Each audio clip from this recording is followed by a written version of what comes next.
Welcome to my YouTube channel. In today's video, we will start a new chapter, that is semiconductor physics. In today's video, we will discuss some topics. They are conductivity and resistivity and comparison between the conductors, insulators and semiconductors. Our third topic is explain valency band, conduction band and forbidden energy band. And our fourth topic is explain semiconductor materials by using the energy band diagrams. And our fifth topic is describe the intrinsic semiconductors and Fermi level. And sixth topic is describe the extrinsic semiconductors and their energy band diagrams by using the Fermi level. And our final topic is we will see the major difference between the intrinsic and extrinsic semiconductors. Okay, before going to start the video, please don't forget to subscribe my YouTube channel and make sure to like, share this video with your friends and do comment with your suggestions.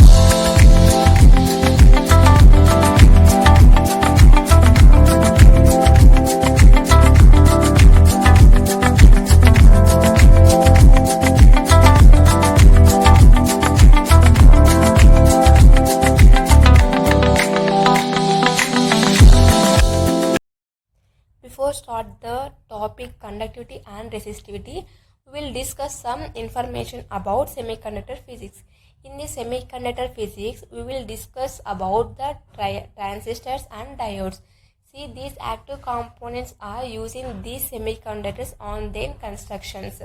Like semiconductor, we know semiconductor materials like silicon, germanium, gallium arsenates, gallium phosphates.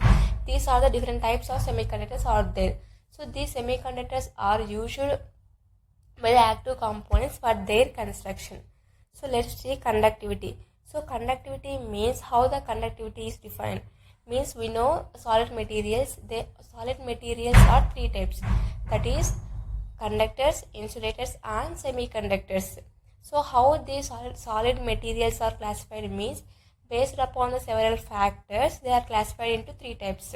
The several factors include based on the conductivity, based on the resistivity, based upon the number of valency electrons and based upon the energy band gap. So these are the several factors. According to these, the solid materials are classified into three types. So now we will see how it classified based upon the conductivity and resistivity. Okay, first conductor. So what is mean by conductor? See, there is a material. Through that material, the current will be flown. See, when a material which allows the flow of current, that material is known as the conductors.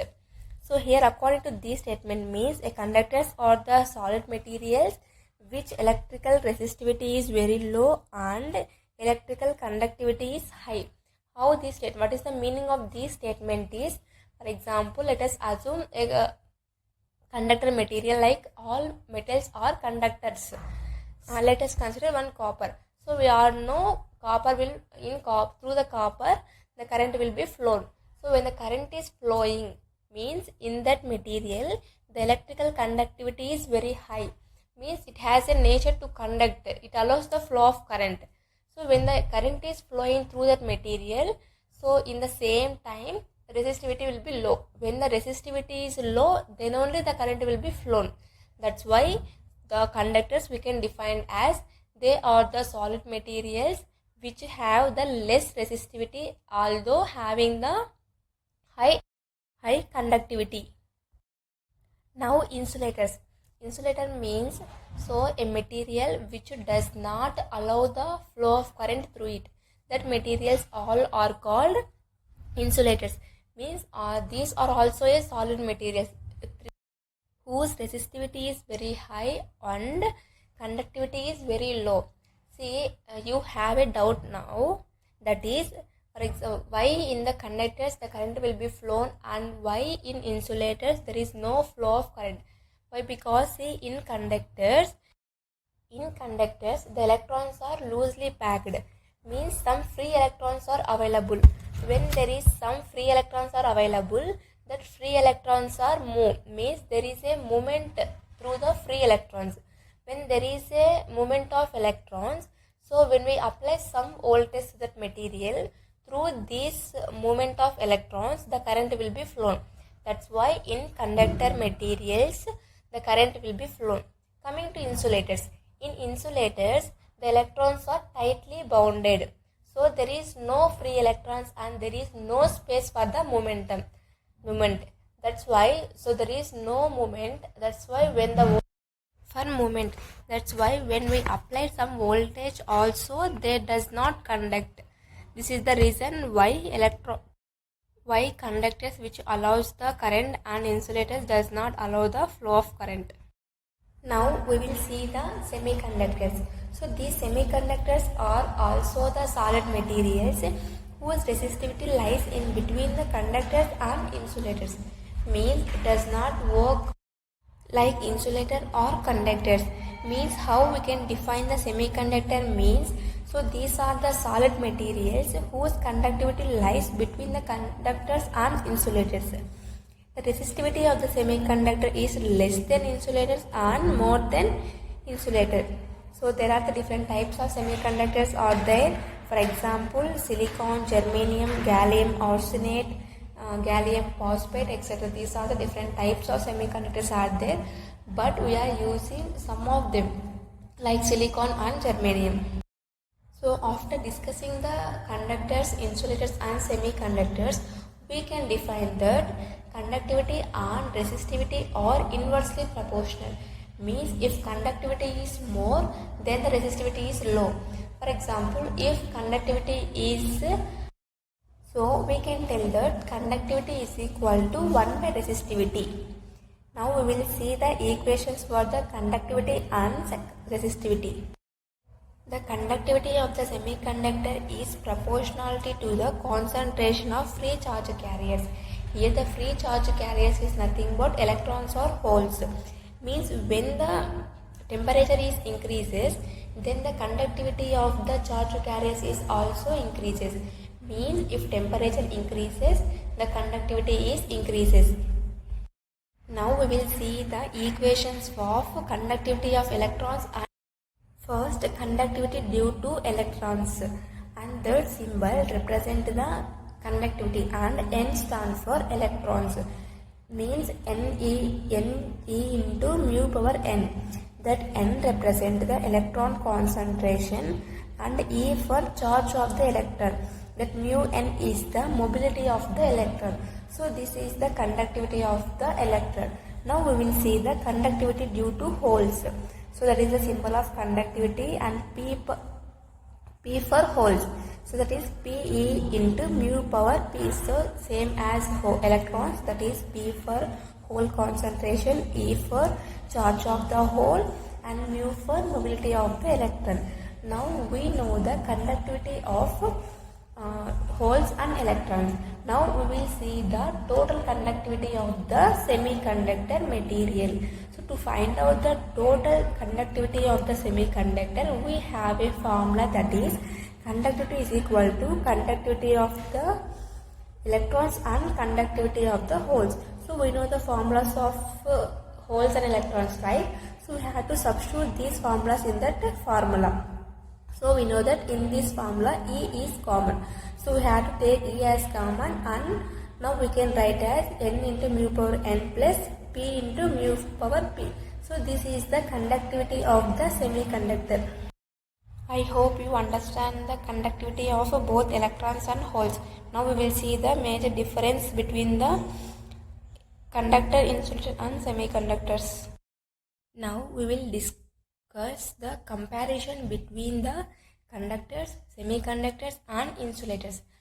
There is one common thing in these three is this conductor, semiconductor and insulator. These three are solid materials, right? So coming to insulators, coming to conductors, these conductors are good conductors for electricity. Means by using these conductors we can the current will able to generate. And coming to insulators, so these insulators are also solid materials, and in insulators we can't able to say that these are the good conductors for electricity, or we can't say that these are the bad conductors for electricity. Means the electricity will flow partially. So we can say that these are neither good nor bad conductors for electricity. Coming to insulators, these are the bad conductors for electricity. And you know reasons why these are good and these are bad for electricity. Coming to second point, so what are the examples for the conductors, semiconductors and insulators? For conductors, they are all metals are the examples for conductors. Sorry, here there is a small mistake. So these examples for the semiconductors are silicon and germanium. Coming to insulators, insulator examples are wood, paper, plastic, etc. Just replace it. And coming to third point is energy band. Means how much forbidden energy gap between these two means valency and conduction. In coming to conductors, there is no forbidden energy gap between the valency band and conduction band. Coming to semiconductors, there is a small amount of forbidden energy gap between the valency band and conduction, but that forbidden energy gap is up to 1 electron volts. Coming to insulators, there is a large amount of forbidden energy gap between the valency band and conduction band, that is approximately 6 electron volts. Now we will see the energy band diagrams for how it looks like semiconductors, insulators and conductors. So these are the energy band diagrams for both three solid materials. Coming to insulators, I already told in insulator there is a large amount of forbidden energy gap. So why in the insulator it is having large amount of forbidden energy gap means, so in insulators the electrons are tightly packed, so they will form a covalent bond. To break that covalent bond, to jump the electrons from the valency band to conduction band, we have to apply large amount of energy. So that is approximately 6 electron volts. That's why the forbidden energy gap is very long between the valency band and conduction band. Coming to semiconductors, so these semiconductors there is approximately 1 electron volt. So we can easily apply 1 electron volt and electrons will move from the valency band to conduction band. Coming to conductors, so we already know conductors are very loosely packed and there is a spaces between that. So there is no forbidden energy gap between the valency band and conduction band for conductors. So our next topic is explain valency band, conduction band and forbidden energy gap.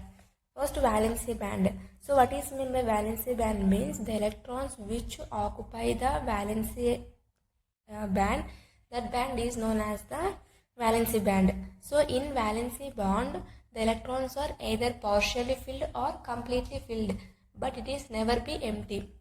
For example, after the breakdown of the covalent bond, the electrons will move from the valency band to conduction band. So in that time, in the place of electrons, the holes will be created. This is known as the valency band. So coming to conduction band, so the electrons which left from the valency electrons, that will go towards the conduction band. Means that conduction electrons are placed in that band. That band is known as the conduction band. Coming to forbidden energy gap, the gap between valency band and conduction band. This forbidden gap will be measured. To explain this point, I will show just some example. Let us consider insulator. So that is conduction band, and coming to down, that is valency band. And in between the valency band and conduction band, that energy is known as that gap is known as the forbidden energy gap. So for insulators, there is a 6 electron volts approximately. So we have to apply 6 electron volts to that band, then only it will move from the valency band to conduction band. So this is the meaning of that. Our next topic is explain semiconductor materials using the energy band diagrams. See, there are the different types of semiconductors materials are present, but in that many semiconductors, in practically we are using only few of them. That is silicon and germanium. These silicon and germanium is most frequently used nowadays. So why these are used? So when compared to germanium, the silicon is most widely used. So next, these three means these silicon and germanium, these all belongs to the tetravalent. Not only these two, the electrons which having the 4 valency electrons, the atoms which having the 4 valency electrons, that all belongs to the tetravalent electrons. Mean the silicon and germanium are formed by covalent bond, and these both having the small amount of forbidden energy gap for germanium, that is 0.7. Coming to silicon, silicon has 1.1 electron volts, and now we will see the crystalline structure of silicon and germanium. So the atomic number for silicon is 14. So the basic configuration of filling the electrons is, first we can fill 2, second orbital the maximum electrons is 8, third is 18, and fourth orbital we can fill maximum 32 electrons in the fourth orbital. So coming to how we are going to fill these 14 electrons. First we can fill 2 and in 8, but in third orbital we can fill maximum 18 electrons, but we required only 4. Why? Because its valency is remaining electrons are 4. That's why we have to fill in the outermost orbital is 4. Now we'll see this is nucleus, and this is the first orbital. In first orbital, what is the maximum number of electrons we can fill? That is 2. So 1 and 2. And coming to second orbital, we can fill the maximum number of electrons is 8. So 1, 2, 3, 4, 5, 6, 7, 8. Coming to third orbital, we can fill the, what is the remaining is 4. So we can fill 4 electrons. So this is the diagram for silicon. For example, let us consider another example, that is coming to germanium. So this germanium atomic number is 32. So how we can arrange the numbers means, first 2, 8, 18, 4. So when we add this we get 32. So now we will do energy band. First nucleus, in first orbital we can fill almost 2 electrons. Coming to second orbital, we can fill maximum 8 electrons. So 1, 2, 3, 4, 5, 6, 7, 8. Coming to third orbital, maximum number of electrons we have to fill, that is 18. So 1, 2, 3, 4, 5, 6, 7, 8, 9, 10, 11, 12, 13, 14, 15, 16, 17, 18. And our fourth orbital, that is we have to fill remaining 4. So I told that these silicon and germanium belongs to tetravalent and it has 4 valence electrons. So how they got 4 means like this. So by filling this, these got 4 valence electrons in it outermost shell. Guys, and remaining topics we will discuss in next video, because this video is already length. And thank you for watching, and don't forget to subscribe my YouTube channel and make sure to share this video with your friends who require this video, and stay tuned for next video. Thank you for watching.